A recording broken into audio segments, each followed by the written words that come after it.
৫ আগস্টের পরের বাংলাদেশ রাজনৈতিক অস্থিরতা, অর্থনৈতিক ধস এবং সামাজিক বিভ্রান্তির এক অনন্য সময়। এই সময়ে মানুষ আশ্রয় খুঁজেছিল তথ্যের, বিশ্লেষণের আর বিশ্বাসযোগ্য নেতৃত্বের। কিন্তু একদল ইউটিউবার নিজেদের জনতার কণ্ঠ দাবি করে হয়ে উঠল বিভ্রান্তির কারিগর। ৫ আগস্টের পর মানুষ পিনাকি ভট্টাচার্যদের মতো ইউটিউবারদের দিকে তাকিয়েছিল, কারণ তারা তখন সরকারের পতনের মুহূর্তে মানুষের ক্ষোভ আর হতাশার ভাষা দিচ্ছিল। তারা স্বাধীন মত প্রকাশ আর জনতার গণতন্ত্রের বুলি ছুঁড়ে জনপ্রিয় হয়েছিল, কিন্তু সময়ের সঙ্গে সঙ্গে সেই কানেকশন হারিয়ে গেল। আজ তাদের কথা কেউ শুনছে না।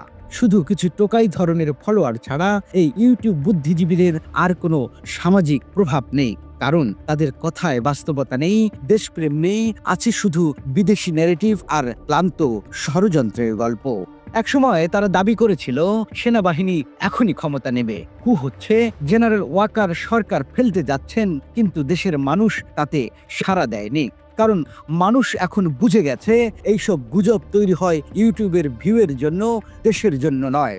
আজ বাংলাদেশে এক অদ্ভুত মনস্তত্ত্ব কাজ করছে। মানুষ রাজনীতি নিয়ে ক্লান্ত। তারা দেখছে দলীয় সরকার দুর্নীতির চক্রে বন্দী হয়ে পড়ে। তারা দেখছে অন্তর্বর্তী সরকারের অধীনে আইনের শাসনের বদলে এসেছে ভয়ের রাজনীতি, গুজব আর অনিশ্চয়তা। এই অবস্থায় জনগণের মনে এখন যে আকাঙ্ক্ষা জন্মেছে সেটা হলো একটা দৃঢ় শৃঙ্খলাবদ্ধ শাসন, অর্থাৎ সেনা শাসনের প্রতি এক ধরনের প্রকাশ্য সমর্থন। যখন মানুষ প্রতিদিন নিরাপত্তাহীনতায় ভোগে, যখন রাষ্ট্রের সিদ্ধান্ত অস্থির হয়ে পড়ে, তখন তারা শক্তিশালী নেতৃত্ব চায়। আজকের বাংলাদেশে অনেকেই বলছেন যদি সেনাবাহিনী দেশ চালাতো অন্তত শৃঙ্খলা থাকতো। কিন্তু এখানে আসে এক বড় পার্থক্য, জেনারেল ওয়াকারের চিন্তা। ওয়াকার সেনাবাহিনীর প্রধান হিসেবে জানেন শক্তি দিয়ে শৃঙ্খলা আনা যায়, কিন্তু টেকসই রাষ্ট্র গঠন করা যায় না। তিনি জানেন জনগণের আনুগত্য আদেশে আসে না, আসে আস্থায়। তাই জেনারেল ওয়াকার সেনা শাসনের পথ বেছে নিচ্ছেন না, বরং তিনি সেনাবাহিনীর ভাবমূর্তি ও গণতান্ত্রিক প্রক্রিয়া দুইটাই বাঁচিয়ে রাখার চেষ্টা করছেন।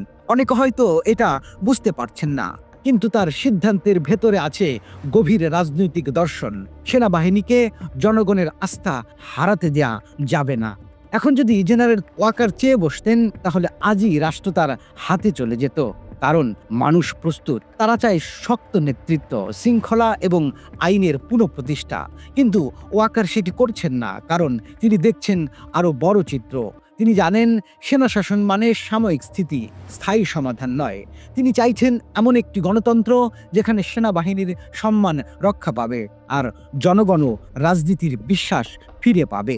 বাংলাদেশের জনগণ আজ নতুন এক দ্বান্দ্বিক মোড়ে দাঁড়িয়ে। তারা গণতন্ত্রে বিশ্বাস করে, কিন্তু রাজনীতিবিদদের আর বিশ্বাস করে না। তারা সেনাবাহিনীকে সম্মান করে, কিন্তু স্বৈর শাসন চায় না। এই দুই বাস্তবতার মাঝেই দাঁড়িয়ে আছেন জেনারেল ওয়াকার। ৫ আগস্টের পর যেভাবে ইউটিউবের গুজববাজরা সেনাবাহিনীকে বিভ্রান্তির কেন্দ্রে টেনে এনেছিল, তার চেয়ে বড় ক্ষতি হয়েছে জনগণের আস্থার। কিন্তু ধীরে ধীরে মানুষ এখন বাস্তবতার দিকে ফিরছে। বাংলাদেশ আজ এক সংবেদনশীল সন্ধিক্ষণে দাঁড়িয়ে আছে।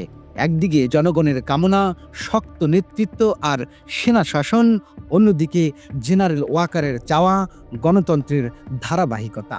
এই দুয়ের সংঘাতে হয়তো গড়ে উঠবে বাংলাদেশের নতুন রাজনৈতিক বাস্তবতা, যেখানে গুজব নয়, সিদ্ধান্ত নেবে সময়।